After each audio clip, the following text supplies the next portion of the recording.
إن الحمد لله نحمده ونستعينه ونستغفره ونعوذ بالله من شرور أنفسنا ومن سيئات أعمالنا. من يهده الله فلا مضل له ومن يضلل فلا هادي له،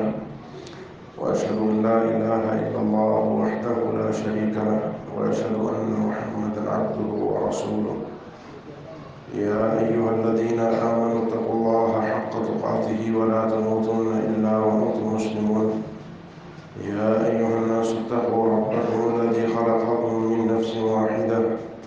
وخلق منها زوجها وبث منهما رجالا كثيرا ونساء، واتقوا الله الذي تساءلون به والأرحام إن الله كان عليكم رقيبا. يا أيها الذين آمنوا اتقوا الله وقولوا قولا سديدا يصلح لكم أعمالكم ويغفر لكم ذنوبكم، ومن يطع الله ورسوله فقد فاز فوزا عظيما. ہماری گفتگو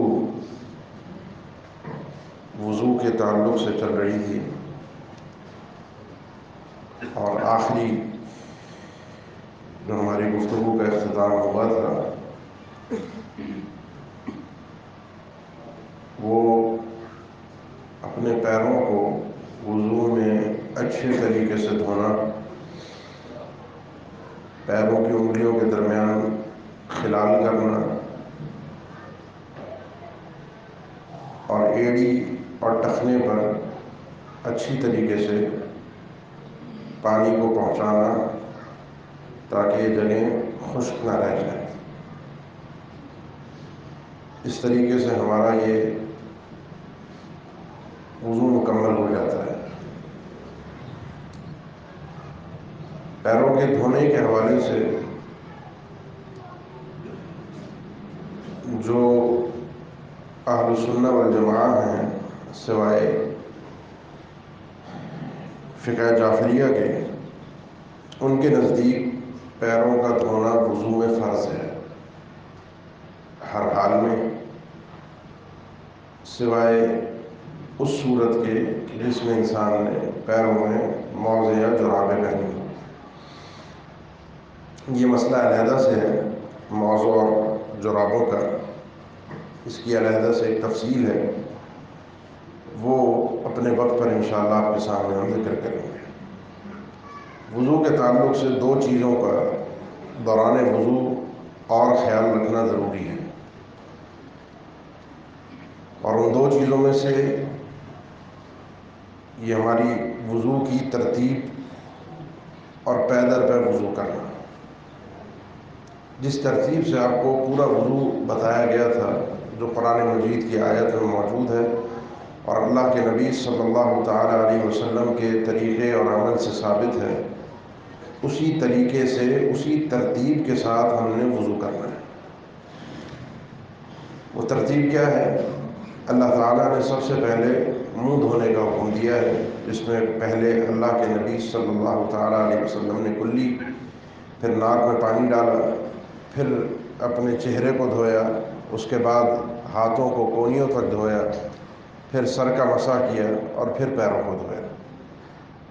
اب کوئی شخص اپنے وضو کی ابتدا سر کے مسح سے کرتا ہے، کوئی شخص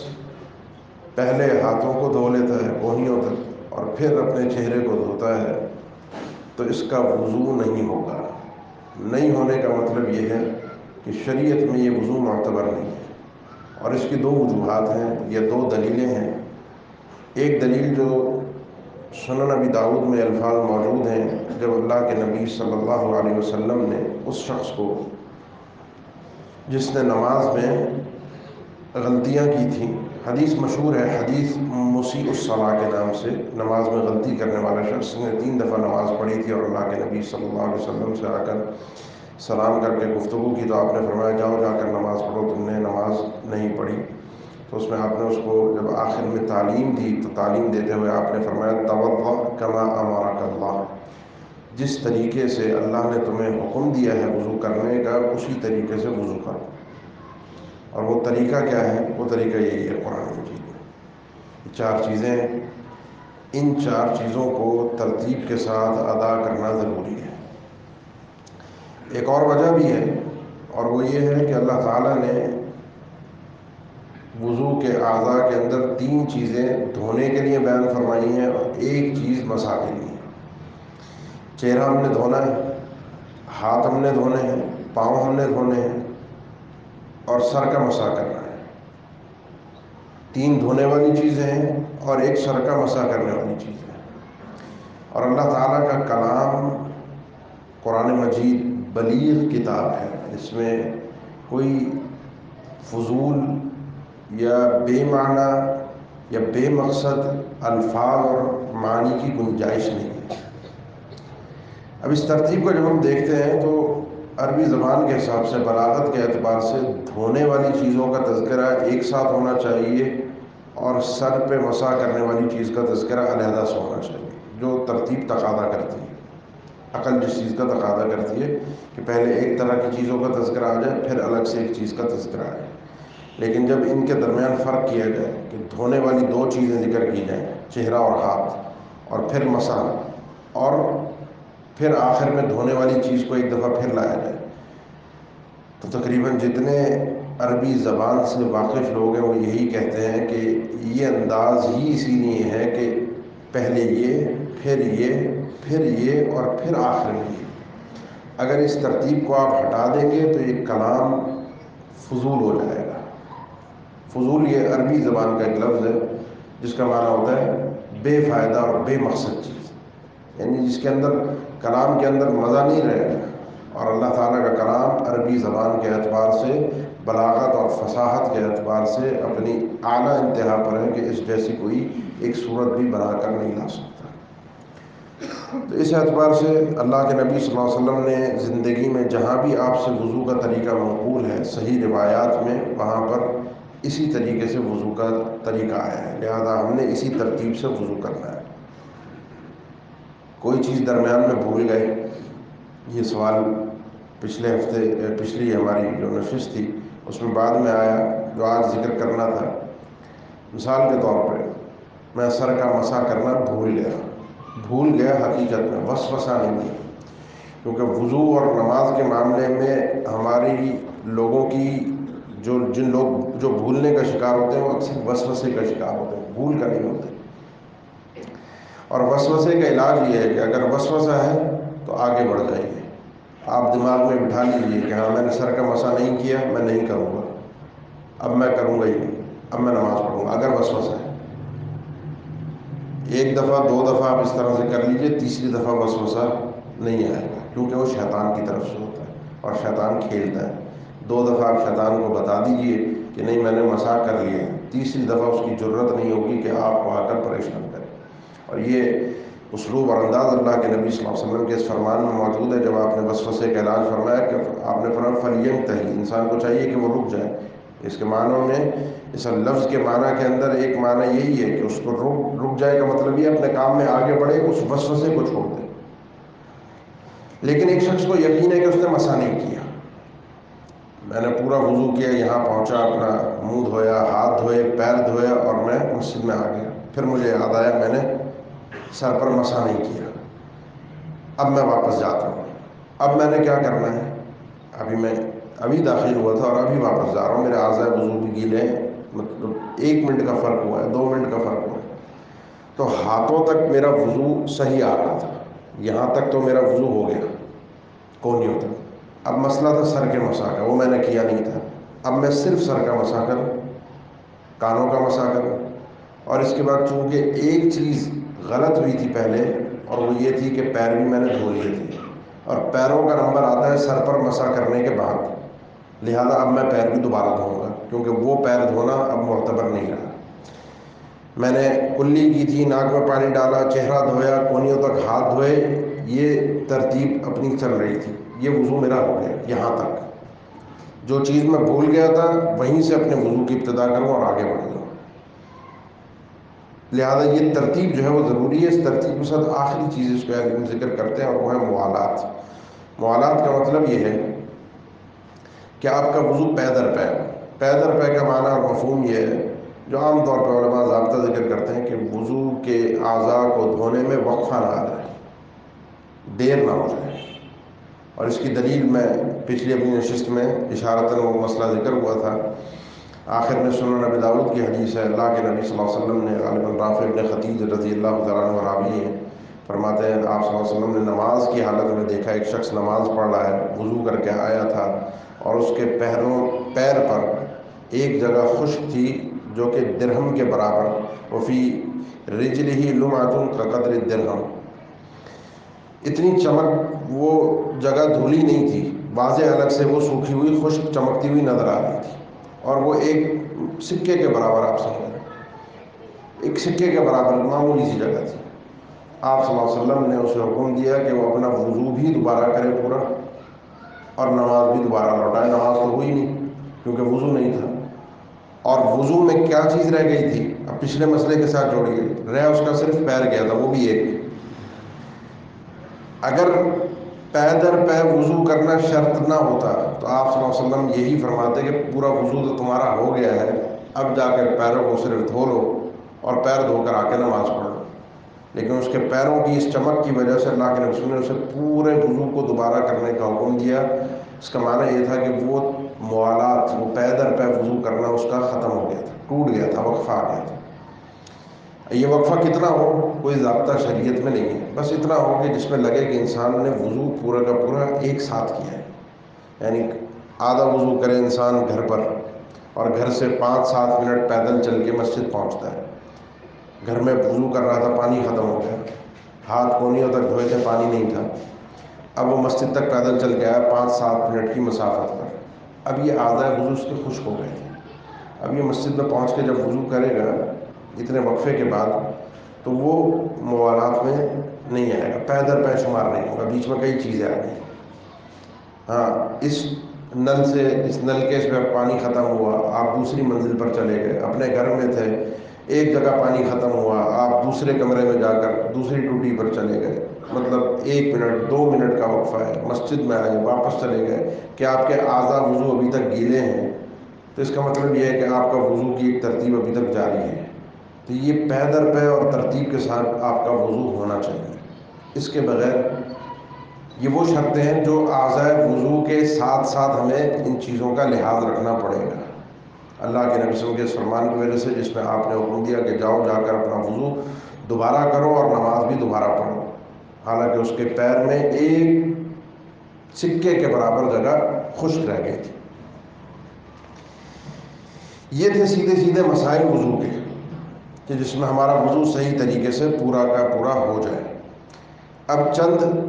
اس کے ساتھ مسئلے ہیں، 5 مسئلے. 5 مسئلوں میں پہلا مسئلہ یہ ہے کہ اعضاء وضو ایک دفعہ دھوئے جائیں، دوسرا مسئلہ 2 دفعہ دھوئے جائیں، اور تیسرا مسئلہ 3 دفعہ دھوئے جائیں.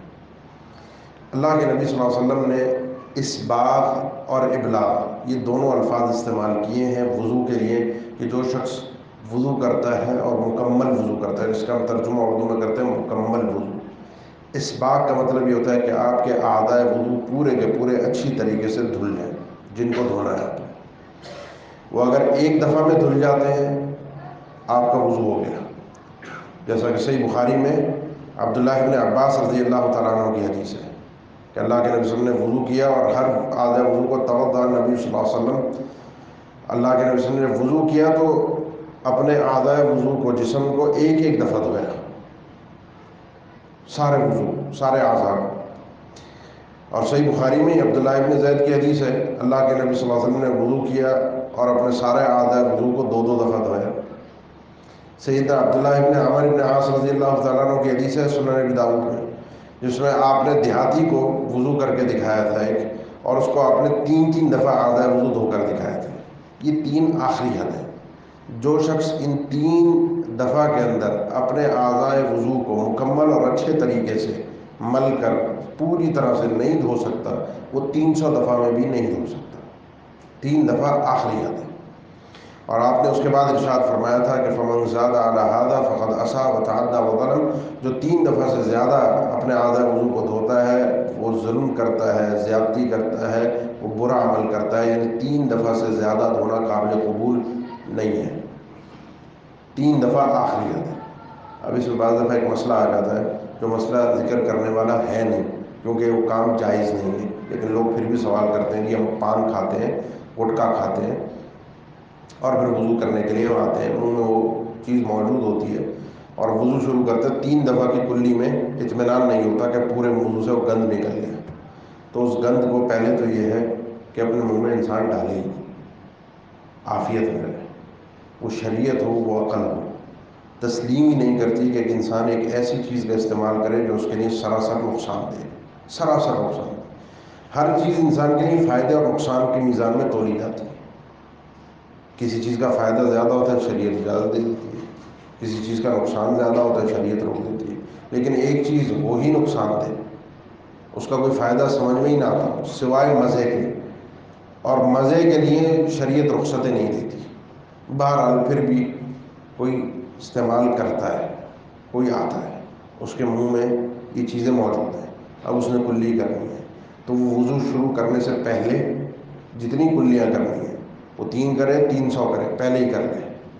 وضو شروع نہ کرے، پہلے کلیاں کر لے، اپنے منہ سے سب چیزیں نکال دیں، اور اس کے بعد جب وضو شروع کرے تو اب نیت ہو اس کی کہ یہاں سے میرا وضو شروع ہو رہا ہے، اس میں 3 دفعہ کلی کرے۔ مسواک شریعت کی ایک تعلیم ہے کہ وہ مسواک پہلے استعمال کر لے تاکہ اچھی طریقے سے جو بھی منہ میں ہے وہ انسان کی صفائی اس سے حاصل ہو جائے اسے، تو 3 دفعہ سے زیادہ شریعت میں گنجائش نہیں ہے۔ اب اس کے ساتھ ایک مسئلہ اور آتا ہے کہ میں وضو کرتے ہوئے منہ 3 دفعہ دھو لوں، 2 دفعہ دھو لوں، اور اس کے بعد اپنے ہاتھوں کی باری آئے تو ہاتھ کو 1 دفعہ دھو، یعنی ایک ہی وضو میں کسی عضو کو 3 دفعہ، کسی کو 2 دفعہ اور کسی کو 1 دفعہ، کیا یہ جائز ہے؟ بالکل جائز ہے، اس لیے کہ اصل مقصود ابلاغ ہے، اسباغ ہے، اچھی طرح اور مکمل وضو کرنا، وہ حاصل ہو رہا ہے، وہ 1 دفعہ سے حاصل ہو رہا ہے وہ بھی ٹھیک ہے، اور اس پر صحیح نص بھی موجود ہے۔ یہی جو عبداللہ ابن عمر کی میں نے حدیث پیش کی ہے، اس میں اللہ کے نبی صلی اللہ علیہ وسلم نے جامع ترمذی کے علاوہ سنن ابی داؤد، نسائی، ابن ماجہ، مسند احمد، ان چاروں کتب حدیث میں یہ حدیث موجود ہے کہ اللہ کے نبی صلی اللہ علیہ وسلم نے جب وضو کر کے دکھایا تھا دیہاتی کو تو اس میں اپنا چہرہ آپ صلی اللہ علیہ وسلم نے 3 دفعہ دھویا تھا، اور اپنے ہاتھ کو جب دھونے کی باری آئی تو وہ آستینیں آپ کی تنگ تھیں، پوری اوپر نہیں جا رہی تھی کونی سے، تو آپ نے اپنی آستین کو کھینچ کر ہاتھ کو اندر سے نکالا، اس طرح ہمارے بعض اوقات ہوتا ہے آستین آگے کر کے اندر سے قمیض کے ہاتھ نکال کے آپ صلی اللہ علیہ وسلم نے اپنے ہاتھوں کو 2 دفعہ دھویا،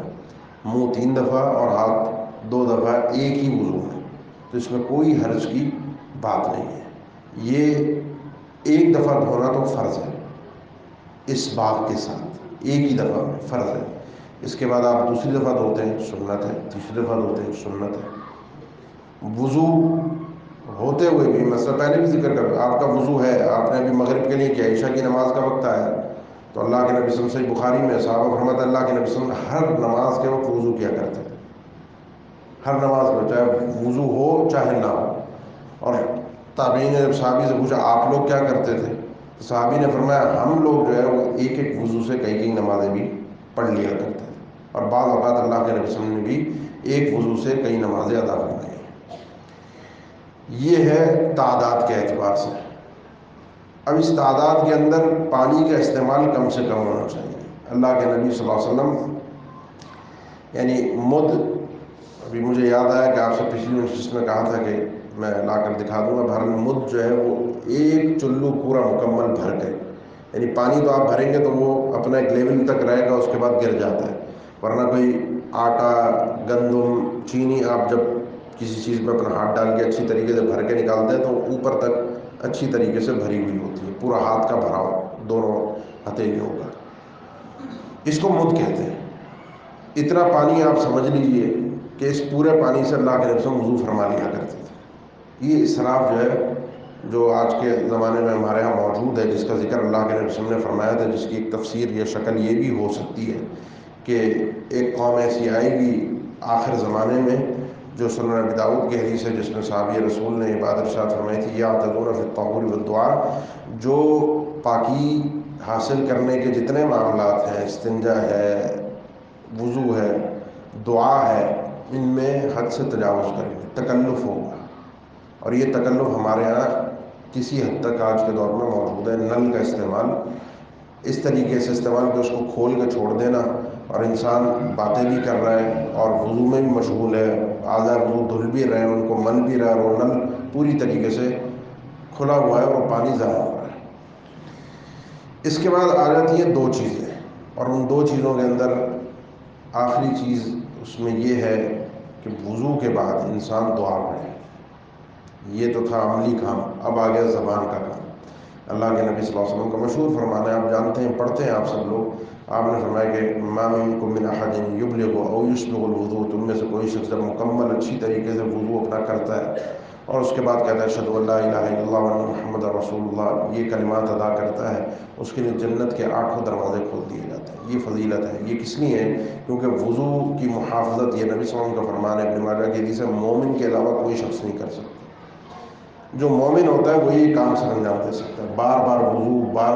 وضو اور اس کو پوری احتیاط اور پورے تقاضوں کے ساتھ پورا کرنا۔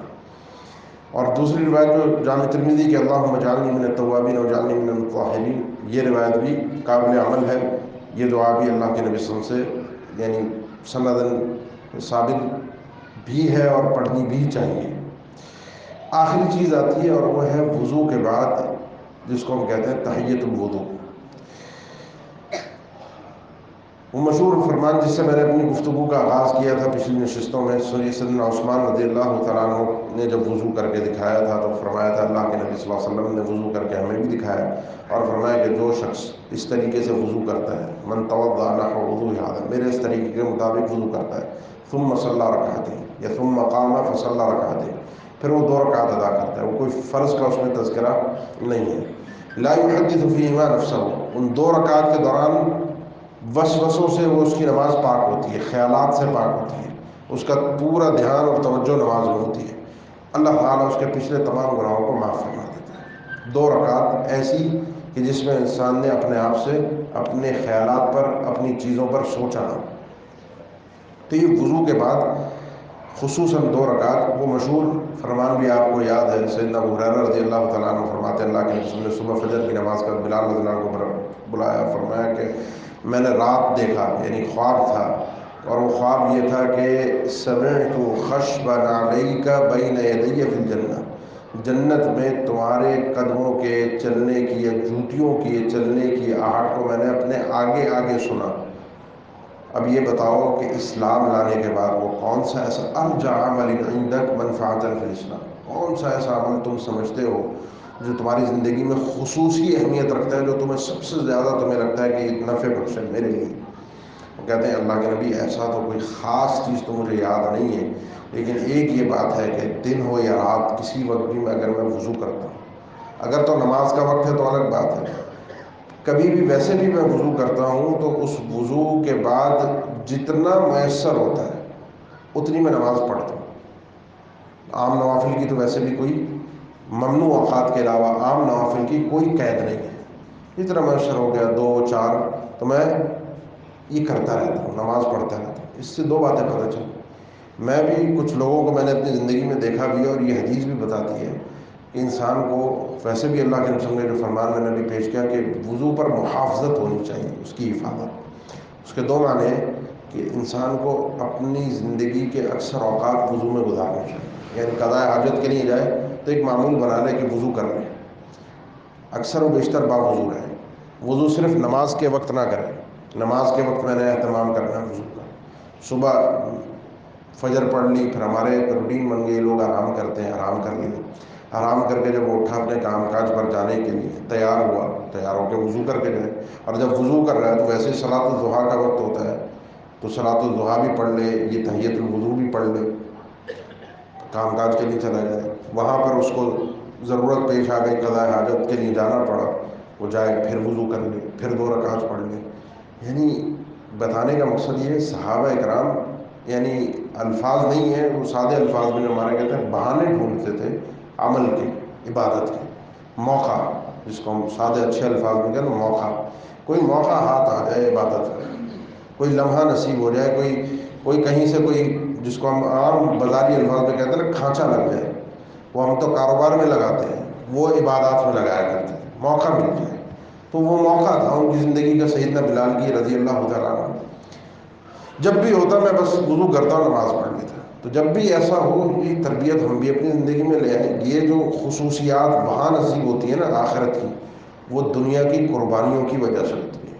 دنیا میں آرزو تمنا اور خواہشات پر زندگی گزار کر وہاں خصوصیات نہیں ملتی. تو یہ فضیلت ان کو اس وجہ سے نصیب ہوئی تھی. اس انداز سے انسان جب وضو کرتا ہے، اگر تو فرض نماز ہو رہی ہے تو پھر تو فرض نماز میں شامل ہو جائے گا. وضو کر کے آیا، موقع ہے صرف اور صرف سنت ادا کرنے کا تو صرف سنت ادا کر لے. اس میں وہ فضیلت بھی اسے مل جائے گی کہ وضو کرنے کے بعد نماز ہو گئی. کسی نماز کا وقت نہیں ہے، وضو کیا 2 رکعت پڑھ لے. یہ چیز انسان کے لیے مفید اور ایک طرح کا ایک موقع ہے جو دروازہ ہے شریعت نے کھول دیا ہے عبادات کا اور اللہ کے قرب کے حاصل حصول کا. ان فضول عبادات سے جن کو ہم نے عبادات سمجھ لیا ہے جو حقیقت میں بدعات ہیں، ان کی طرف جانے سے بہتر ہے کہ جو اللہ نے دروازے کھولے ہیں انسان ان چیزوں کو اپنا لے. اسی میں عافیت ہے، اسی میں خیر اور بھلائی ہے. یہاں پر ہمارے وضو کی بات پوری ہو گئی. انشاءاللہ اگلی نشست میں موقع رہا، زندگی رہی، حالات اللہ کے حکم سے سازگار رہے تو انشاءاللہ اعضاء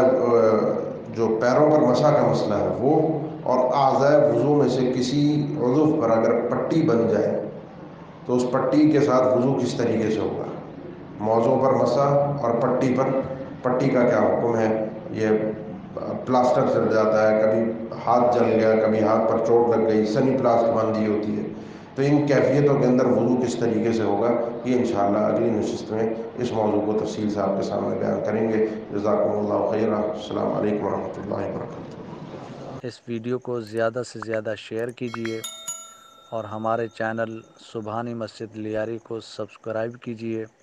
اور صدقہ جاریہ کے مستحق بنیے. جزاکم اللہ خیرا کثیرا فی الدنیا والآخرہ.